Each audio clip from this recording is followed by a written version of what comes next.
Pinayuhan ni Senate President Cheese Escudero si Senador Ronald Bato de la Rosa na huwag siya ang mamuno sa planong investigasyon ng Senado kaugnay sa war on drugs ng Administrasyong Duterte. Sinabi ko sa kanya, anumang investigasyon na nais niya patungkol sa kanya mismo. At kay Senator Go, mas maganda siguro kung hindi sila mismo ang manguna ng komiteng yun para walang aligasyon na ito'y personal at hindi impartial at hindi fair.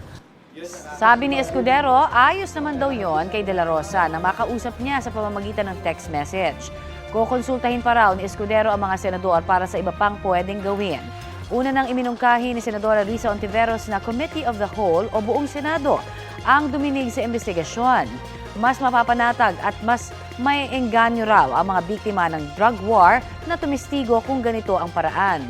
Sabi ni Escudero, isa yon sa mga opsyon pero tinitingnan pa raw niya ang iba pang komite na posibleng mamuno ng investigasyon.